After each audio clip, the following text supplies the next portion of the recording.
Bonjour et bienvenue sur Métro Boulot Finito, le podcast qui change les codes du travail et qui veut en finir avec la routine métro boulot dodo.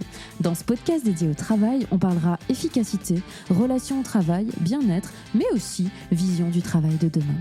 Je m'appelle Marline et je vous aide à booster votre efficacité sans vous épuiser. J'espère que vous êtes en forme parce que c'est parti pour un nouvel épisode. Bonjour, j'espère que vous allez bien. On se retrouve pour le My Eco Talks du mois. Qui dit My Eco Talks dit que je ne suis plus toute seule au micro du podcast. Et ce mois-ci, j'accueille une invitée au micro, Nathalie Herdmanis, qui travaille sur la durabilité chez AG et AGAS depuis plus ou moins 4 ans. Bonjour Nathalie. Bonjour. Tu vas bien Nathalie? Très bien, merci. Moi aussi, écoute, je suis ravie de faire cet épisode avec toi. Et pour te présenter de manière un peu non conventionnelle, je te pose quelques petites questions et tu réponds du tac au tac. Ok. Super. Donc, un mot qui te définit dans ton travail. Enthousiaste. Super, on adore l'enthousiasme. Un objet que tu as toujours avec toi au bureau. Mon iPhone. La base. Oui. T'es plutôt open space ou bureau isolé? Bien alors, je suis plutôt salle de réunion en présentiel quand je dois travailler avec des collègues. Donc, Ouais. j'aime bien, je privilégie le contact personnel. Par contre, et ça arrive souvent, quand je dois travailler plutôt stratégiquement, je préfère travailler au calme et donc bureau isolé ou à la maison. C'est ça, pour le travail de fond. Oui. La dernière petite question, le plus beau compliment qu'on t'ait fait dans ta vie pro? C'est difficile ça.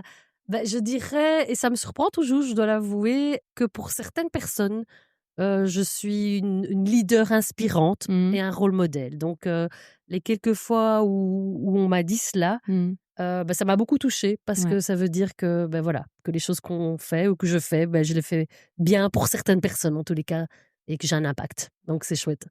Ça, c'est génial, on adore. Est-ce que tu peux, maintenant qu'on a quelques petites infos sur toi, me résumer un petit peu le fil rouge de ton parcours pour en arriver jusqu'où tu es aujourd'hui? Alors, pour moi, c'est très important au niveau du travail d'avoir un impact positif évidemment, Mmh. pas un impact négatif. Et je suis quelqu'un de très curieux, donc j'aime apprendre, continuer à apprendre des choses pour continuer à évoluer pour moi-même et pour la société évidemment.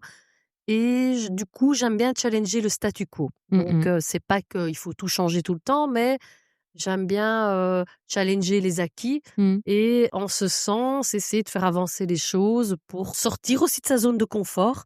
Ça, je trouve que c'est super important parce que plus on sort de sa zone de confort, plus cette zone de confort s'élargit.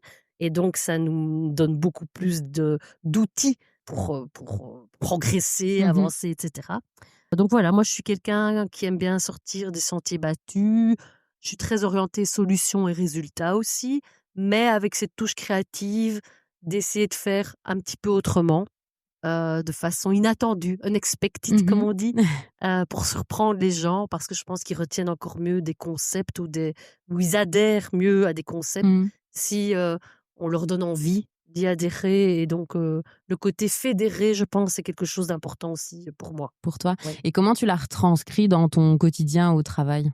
C'est naturel en fait. Je pense que je suis une personnalité qui aime bien analyser, comprendre les choses. Donc, en général, je maîtrise bien le sujet. Et une fois que je le maîtrise, j'aime justement mettre cette petite touche peut-être un peu plus créative, surprenante, pour que ça ait un impact et que les gens soient séduits par l'idée, que ce soit en interne ou en externe. Bon, je suis une marketeer à la base, Ouais. donc c'est une question de packager, comme on dit, hein, de mettre un bel emballage sur quelque chose qui a du fond et qui est avéré, évidemment.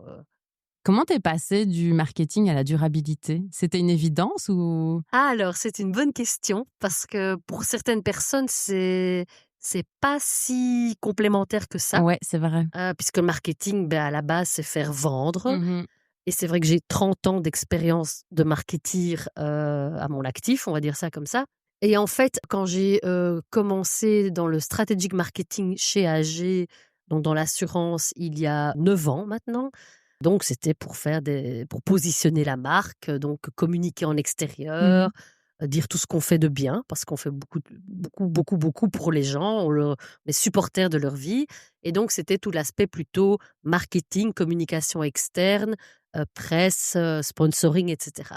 Et déjà à l'époque, au niveau du sponsoring, justement, qui peut aussi être considéré comme étant assez commercial, hein, le sponsoring comme on va dire, dans la version classique d'il y a une dizaine d'années, il y a 20 ans, c'était des grandes marques qui payaient pour être vues, pour qu'on les associe Ouais. à un événement sympathique et que leur notoriété, du coup, soit associée à cet événement et que les clients aiment la marque parce qu'ils la connaissent. Alors le sponsoring, chez nous, c'est aussi ça, hein, d'ailleurs aujourd'hui on sponsorise l'équipe de cyclisme, féminin belge. Mais à l'époque, vraiment, on a, avec l'équipe, intégré aussi toute une partie de CSR, donc Corporate Social Responsibility, responsabilité sociale de l'entreprise, à savoir, par exemple, si on va soutenir les Jeux olympiques, oui, OK, mais on va soutenir les Paralympiques. Donc, Mmh. voilà, cette fibre plus sociale Ouais. qui donne du support aux gens qui en ont plus besoin. Give back to society, comme on dit. Mmh. Et donc déjà, à cette période-là, tout ce qui était CSR, m'interpellait. Mmh.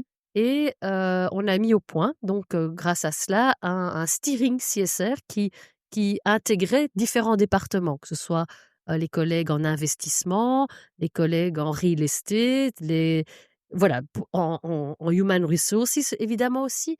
Et puis, pour faire une histoire courte, j'ai suivi à Cambridge University la formation en Sustainability Business Leadership. Donc, c'est 8 semaines intenses. J'ai eu ma certification. Et suite à ça, en même temps, la structure a un peu été revue et a été créé chez AG le poste de directeur de durabilité que j'ai pris. Donc, j'ai mis au point une petite équipe et avec eux, on a vraiment créé le département de durabilité avec un steering de durabilité dans Mmh. lequel tous les collègues des départements impactés étaient présents. Donc, il y a une vraie gouvernance qui s'est mise en ce sens. Et donc, je dirais que ça a démarré par du CSR.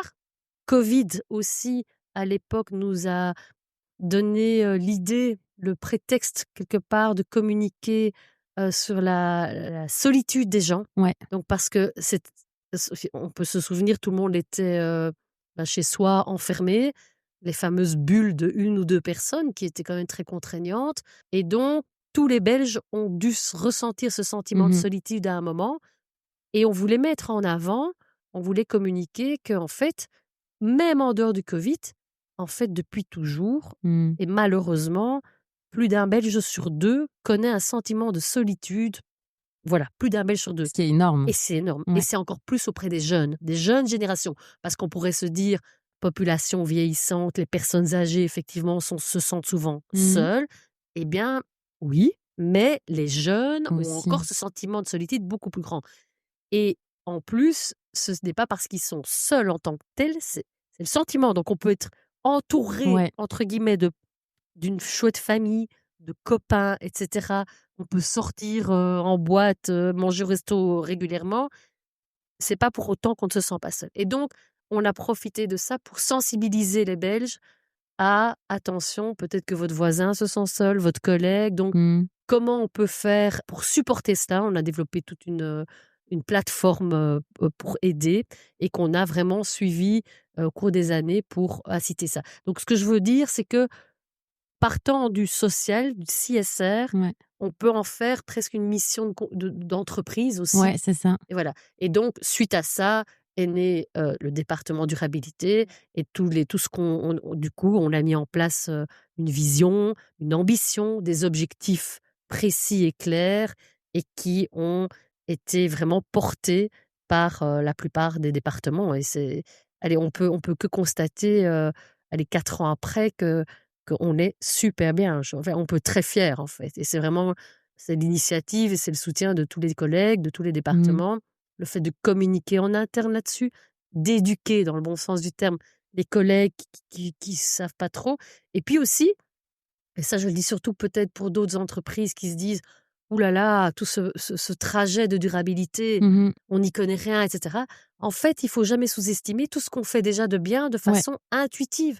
Alors bon, c'est peut-être plus facile à dire pour un assureur parce que, bah, l'assurance, c'est quand même, donner du support aux gens dans des moments difficiles, hein. Mmh. Un accident de voiture, une maison qui brûle, un décès, le passage à la pension, enfin tout ça. Et donc, évidemment, nous, en tant que supporters de la vie des gens, c'est sans doute plus facile de lier notre métier, notre professionnalisme au bien commun. Ouais, Voilà. c'est ça. Et donc, nous, on a constaté quand on a commencé à faire des rapports de sustainability pour, en fait, on va dire, récolter tout ce qui avait déjà été fait depuis des années et ce qu'on faisait chaque année de façon consistante, que ce soit au niveau des investissements, des développements de produits, de notre politique HR, d'inclusivité, etc., de notre façon d'agir en tant qu'entreprise responsable. En fait, on s'est dit, mais en fait, déjà depuis des années, on fait ça spontanément. Ouais. Et oui, on peut mettre l'étiquette de durabilité sur toutes ces choses que l'on fait déjà. Par contre, il y avait d'autres choses qui étaient plus challenging Mmh. et que une vision complète et un plan concret nous a amenés à développer et à être beaucoup mieux C'est que ça. il y a 4 ans, par exemple. Voilà, donc ça, c'est chouette de voir que c'est un trajet qui n'est jamais fini. Oui, Donc c'est on l'a ça. amorcé Mmh. il y a plusieurs années sans le savoir. Il y a 4 ans de façon plus structurée, je dirais, avec une gouvernance, un process. Et maintenant, ça suit son cours, mais c'est pas pour ça que c'est fini. Mmh. Loin de là, en Ouais, fait. ouais. Ouais, ça en perpétue l'évolution. Tout à fait. Tu parles de durabilité et en fait, moi, je voulais revenir sur ça parce que c'est hyper intéressant parce que souvent, quand on parle de durabilité et quand on parle d'ESG, donc responsabilité environnementale, sociale et la gouvernance des entreprises, toutes ces démarches ESG, souvent, quand on pense durabilité, on pense environnement. On pense environnement, on pense écologie, c'est un peu le premier truc qui nous vient à l'esprit. Et le pan social, qui est un des 3 piliers quand même de la durabilité, est pas toujours celui qu'on va mettre le plus en évidence ou en tout cas celui auquel on va penser en premier.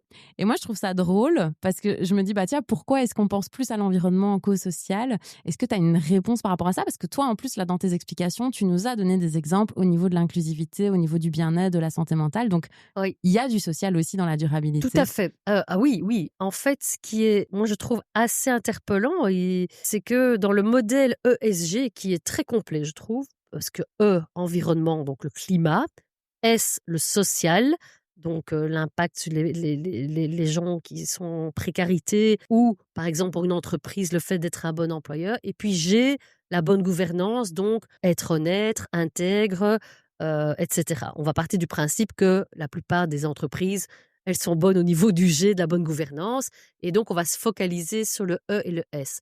Et il est vrai que, on va dire, depuis, allez, les 20 dernières années, quand on parle de durabilité, c'est plutôt les gens pensent au climat, aux Ouais. déchets, à la planète, essentiellement ça en fait, ou aux énergies Ouais. nouvelles, etc. Évidemment, probablement que c'est aussi parce qu'on a eu des partis politiques qui étaient représentés pour le climat, hein, que Mhm. ce soit Groen au niveau de la partie nord du pays ou les écolos. Et donc, il y a eu quand même une notoriété de ça, le climat, le climat, le climat. Par contre, moi, je trouve très important le S, donc l'aspect social. Et là, on a la chance, et je pense qu'il y a beaucoup de gens qui oublient cela, vraiment. On a la chance d'être dans un pays, en Belgique, où on a ce qu'on appelle l'État-providence. Ça veut dire quoi? Ça veut dire qu'on a un État qui, grâce évidemment aux gens qui travaillent, et donc qui produisent de quelque part de l'économie, donc qui produisent des taxes. Donc l'État va taxer les sociétés, va taxer avec la TVA l'achat de la consommation. Donc grâce à tout cela, l'État a des moyens pour subsidier et financer Mm. l'éducation. Il ne faut pas oublier qu'on est dans un pays où l'éducation est accessible à tous et des bonnes études. C'est pas comme aux États-Unis où les jeunes de 18 ans doivent faire des emprunts quasi à vie pour payer leurs études universitaires, hein. Donc voilà. Mhm. Donc l'éducation, l'État subsidie les soins de santé. Et ça, c'est incroyable parce que même si vous n'avez pas les moyens d'avoir une assurance santé, la mutuelle, donc la mutualisation, la mutuelle, tout le monde a droit à la mutuelle, prend en charge 98% des frais de santé graves. Enfin, il y a pas je ne connais personne qui ne sait pas s'acheter un médicament. La plupart des médicaments coûtent moins de 5 € parce qu'ils sont remboursés par la mutuelle. Donc voilà, l'État subsidie les soins de santé. l'État subsidie le chômage et les pensions. En tous les cas, jusqu'à aujourd'hui, Ouais. il y arrive encore un petit peu. Et donc, tout ça pour dire, quel est le rapport avec le S? C'est qu'en fait, on est dans un pays où déjà, on est très confortable au niveau du social. Il faut laisser ça. Les acquis sociaux sont vraiment à valoriser. On a de la chance par rapport... Et on ne doit pas aller si loin. Hein. On ne doit pas aller spécialement en Afrique ou aux États-Unis d'une certaine manière, ou en Inde. Dans l'Europe du Sud, c'est plus compliqué que ça. Il y a peu d'États-providence qui subsidient à ce point-là tout cela. On a peut-être nos voisins français qui le font, mais allez même au UK, vous allez voir ce que vous allez payer pour vos soins de santé. Donc voilà. Donc ça fait que c'est vrai, je peux comprendre que du coup, le combat politique était plutôt à prioriser l'environnement, C'est ça. le climat. Maintenant, ça va quand tout va bien. Ouais. Quand, effectivement, la classe moyenne, on l'a vu, se débrouille bien, l'économie va bien, tout est au mieux dans le meilleur des mondes, comme dirait Candide. Mais ce que l'on peut constater depuis, alors je dirais déjà Covid. Covid a mis à mal l'économie parce que plein de secteurs ont dû s'arrêter, les restaurants, les voyages, tout ça. Et là, on s'est rendu compte que, les soins de santé qu'on pensait être acquis, étaient quand même sous-financés. Ouais. Et donc, on s'est dit, est-ce qu'il ne faudrait pas remettre à leur niveau des métiers de base, mais tellement essentiels, comme les infirmières, le personnel soignant, mais aussi les petits métiers, façon de parler, les éboueurs, les artisans, tous ces petits métiers qui, d'un coup, à cause du Covid, se retrouvaient vraiment mis à mal. Depuis le Covid, ça heureusement on en est sorti, il y a quand même le contexte géopolitique mondial qui part en vrille. Entre la guerre en Ukraine qui a fait flamber les coûts énergétiques partout en Europe, qui a confronté l'Europe à sa dépendance tellement forte par rapport au gaz russe, et donc on se rend compte que beaucoup de gens ont du mal à payer leurs factures d'énergie, d'électricité, etc. Et ça s'est pas arrangé avec l'arrivée de Trump aux États-Unis, son retour, on va dire ça comme ça.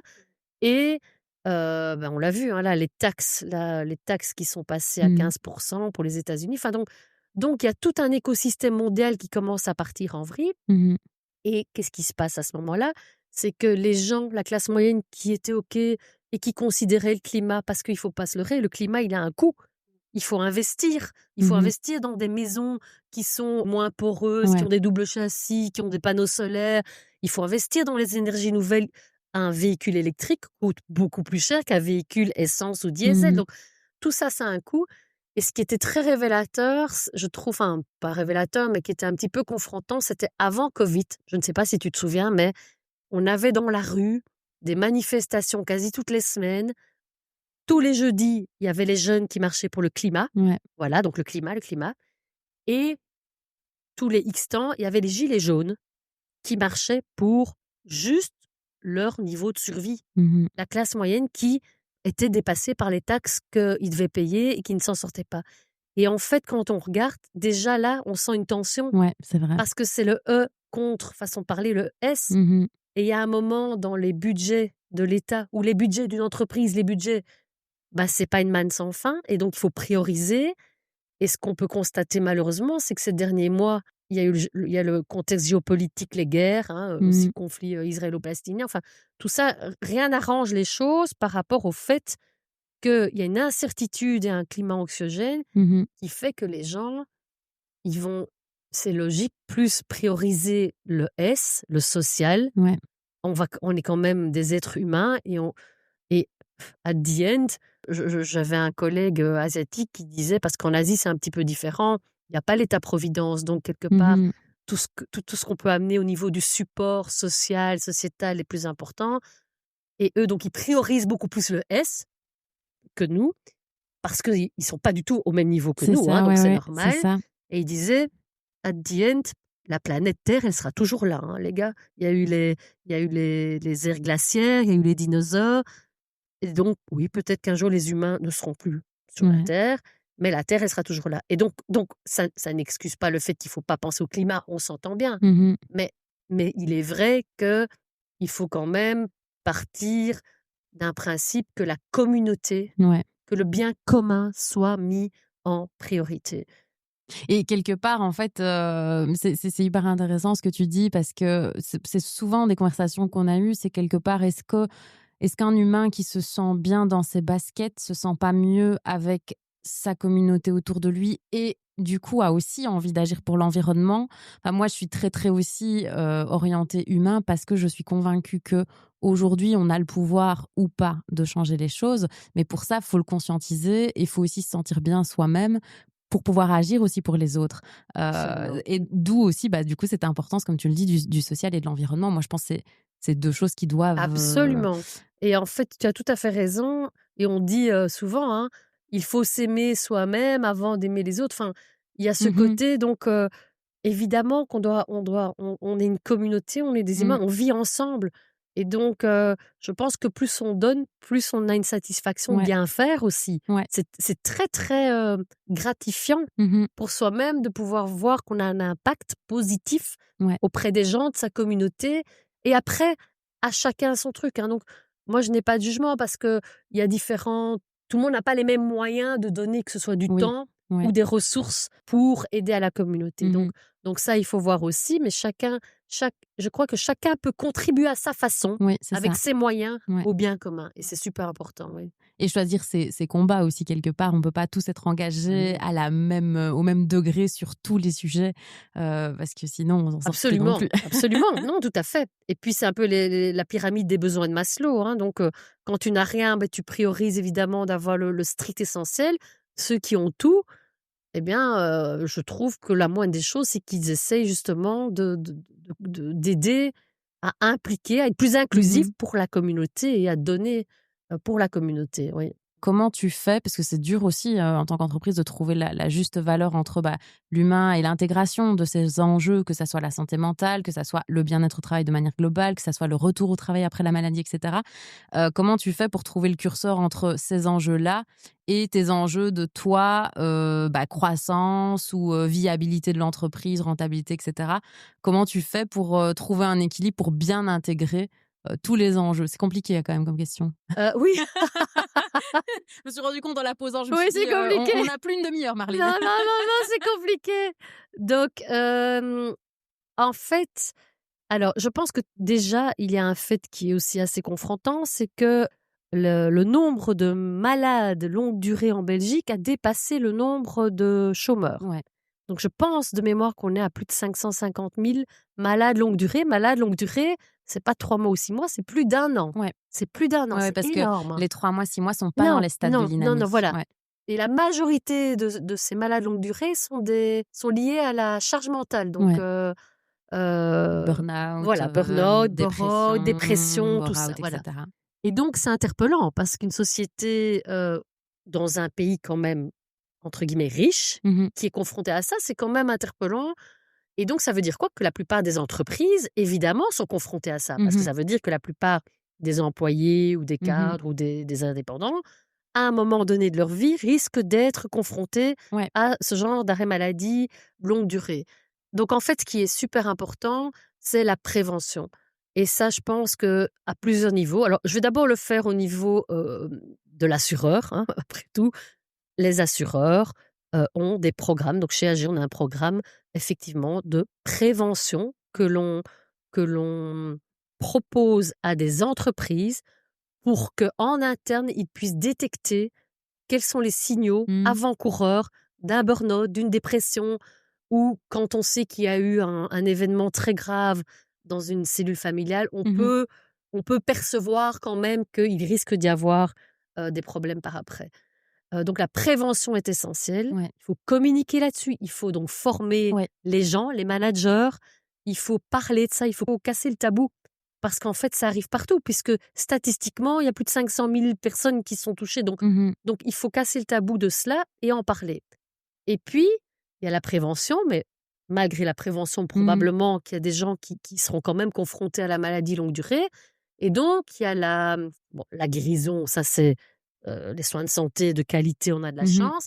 Et puis après, c'est le retour au Retour. travail. Ouais. Et ça, c'est vrai que c'est super important parce que faut bien imaginer que quelqu'un qui a été absent longtemps, vous le réintégrez pas dans une équipe quand il a été absent pour plus d'1 an, 2 Mmh. ans, 3 ans. Donc voilà, il y a aussi une formation, il y a aussi des choses à Mmh. tenir compte par rapport à la réintégration au travail. Mmh. Donc la personne doit se sentir, bienvenue, Mmh. bien accueillie. Probablement qu'elle doit se remettre à niveau sur peut-être certaines matières qui ont évolué, en son absence, reconnecter avec les collègues et cetera.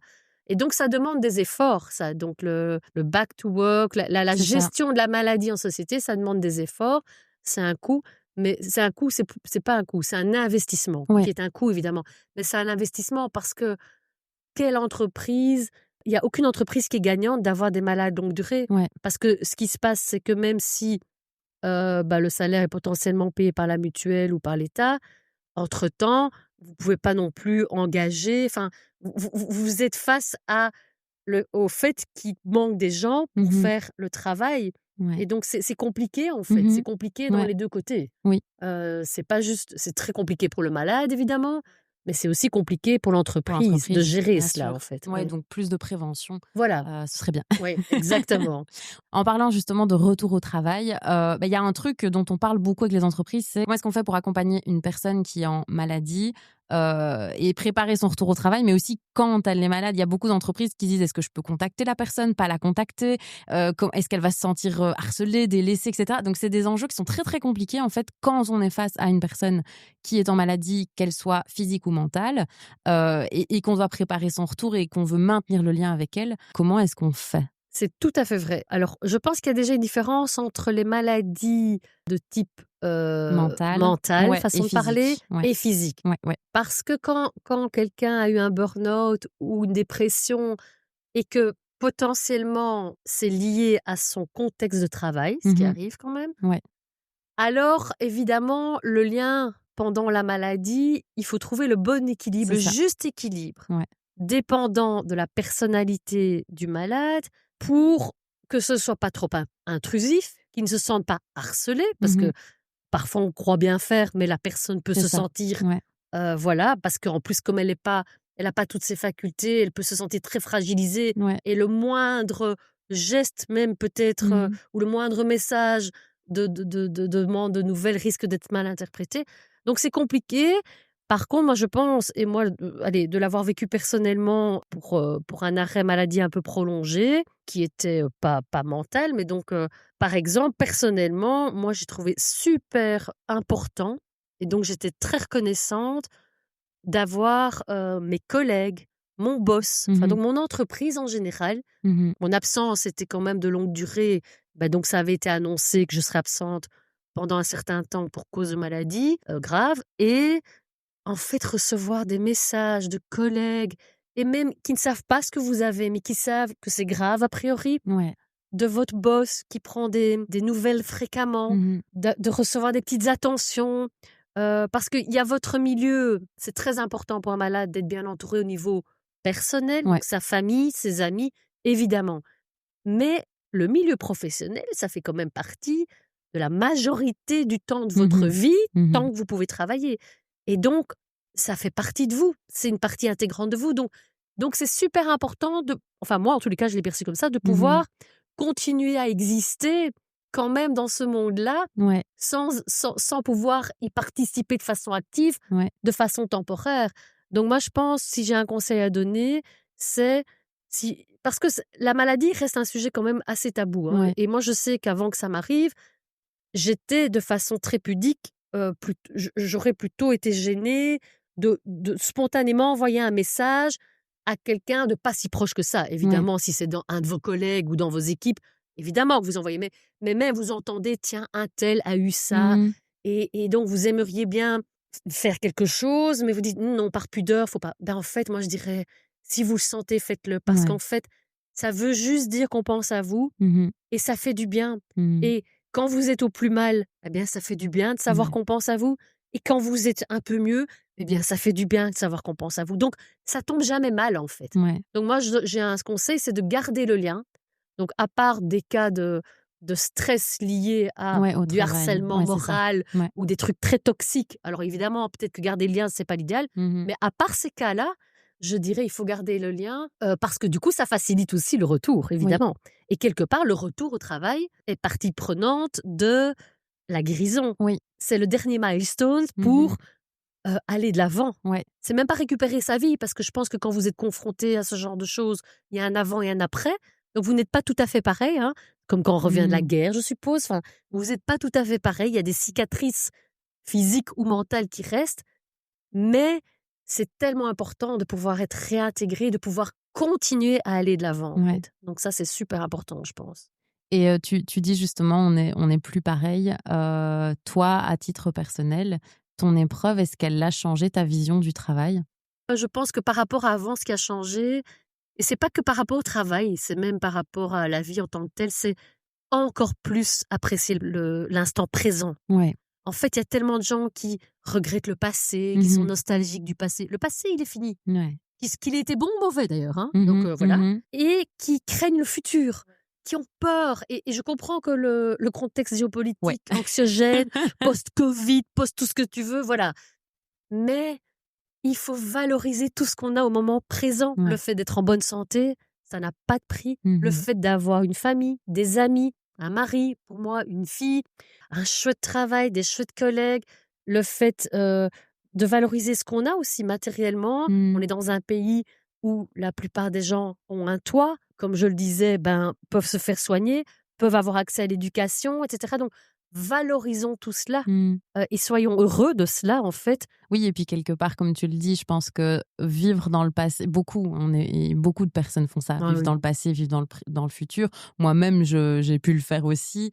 Mais c'est vrai que se reconnecter au présent et à ce qu'on vit là, maintenant, à ce qu'on partage avec les autres, à ce qu'on a, c'est c'est super essentiel. important. Parce qu'en plus, toutes les anxiétés, parce que je dis pas, hein, l'humain, il est fait de peur et d'anxiété. Ça, ce sera toujours le cas. Mais en fait, si on se projette, moi j'ai un conseil à donner aux gens de se dire, imagine tu as peur de quelque chose. Eh bien, imagine le quelque chose. Tu te dis, ok, après-demain ça arrive. Eh bien, très souvent, eh bien, vous gérez alors le problème s'il arrive. Et en fait, si vous réfléchissez bien tous à toutes les peurs que vous avez eues, on va dire, c'est toujours plus facile de faire ça avec le passé. Toutes les peurs, ce que vous avez craint, en fait, souvent, dans 99% des cas, on a craint des choses qui ne sont jamais arrivées. Mais donc, tu imagines toute l'énergie négative. Et je suis d'accord, hein, c'est plus facile à dire qu'à faire. Hein. Mais, somme toute, on n'est pas à l'ère préhistorique où le fait de voir un serpent et donc d'avoir peur était une question de vie ou de mort. Aujourd'hui, nos peurs, si tu réfléchis bien, si chacun réfléchit à ses peurs, en Belgique, dans un état-providence, etc., elles sont toutes relatives. Oui. Et après, il y a des cas, évidemment, je ne minimise pas, il y a des cas dramatiques de vie, des preuves terribles de vie qu'il faut certainement pas minimiser.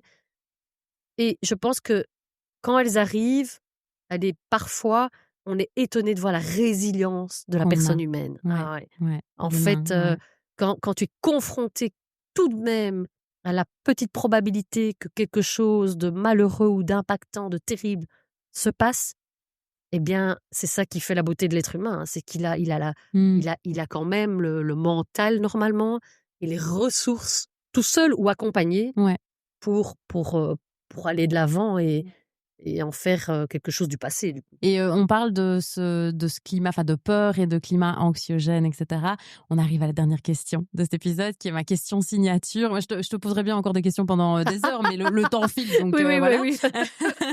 La question signature du podcast, c'est un peu justement dans ce climat qui est un peu anxiogène, dans ce monde avec toutes ces incertitudes, aujourd'hui, pour toi, ce serait quoi le travail de demain ? Alors, je pense que c'est un travail qui serait vraiment centré sur l'humain, sur le bien-être de la communauté plutôt que de l'individualisme. On sort quand même de décennies d'individualisme, tout, hein, le capitalisme, l'individualisme, le fait de faire de l'argent, d'avoir des biens matériels, etc. On en revient. Et je suis très, très heureuse de voir que la jeune génération, elle en revient. On n'a pas besoin d'être propriétaire d'une voiture, on peut soit utiliser Uber, soit prendre le tram, etc. Mais même quand on a besoin d'une voiture, parce que plein de gens ont besoin de voitures, des jeunes familles, etc., on peut les louer. Enfin, il y a tout ce qui est... Donc le modèle de partager plutôt que d'avoir, de posséder, je trouve ça fabuleux. Et je pense que certainement encore plus dans le monde, comme il a tendance à aller ces derniers mois, donc anxiogène, il faut que l'humain soit recentré. Il y a aussi, toute la alors moi j'aime bien dire le challenge de l'AI parce que moi je le vois plutôt donc l'intelligence Ouais. artificielle comme une opportunité, mais quand tu vois les titres, des médias, c'est, «L'AI va tous nous mettre au chômage, vous allez perdre votre job, si vous vous formez pas» et cetera. Donc il faut pas exagérer non plus, Mmh. mais je dirais dans ce justement, profitons de tout ce que peut nous apporter l'AI pour nous faciliter la vie. Mmh. Et effectivement, il y a probablement des métiers qui vont devoir se réinventer, Ouais. mais justement pour mettre à la rigueur, nos facultés mentales, imaginatives, créatrices, d'innovation, parce qu'il Mmh. faut laisser ça, l'homme a une capacité d'innover, le progrès quand tu regardes tout ce qui a été voilà, justement pour le bien, pour un mieux-être Collectif. collectif. Absolument, oui, tout à fait. J'aime beaucoup cette vision du travail de demain. Super, merci beaucoup Nathalie pour Avec cet grand plaisir. épisode. Et vous, chers auditeurs, j'espère que vous avez passé un super moment avec nous. Pour suivre Nathalie sur LinkedIn, je vous mettrai le lien en description de cet épisode. Et puis nous, on se retrouve la semaine prochaine, comme d'habitude, pour un épisode très très particulier. J'ai hâte de vous le partager. Nous voilà à la fin de cet épisode. Déjà, merci d'être resté jusqu'au bout. Si cet épisode vous a plu, n'hésitez pas à laisser une note, un commentaire sur votre plateforme d'écoute ou un petit partage sur les réseaux. Ça fait toujours plaisir et ça aide à faire connaître le podcast. Pour échanger, proposer vos idées, partager vos expériences, on se retrouve sur les réseaux via le compte MyEco Design. Et puis, si vous en avez marre de bosser en apnée, alors on se rejoint sur la plateforme Breathe. Je vous mets tous les liens en description de cet épisode. Il est temps pour moi de vous dire au revoir. On se retrouve la semaine prochaine pour un nouvel épisode et d'ici là, prenez bien soin de vous.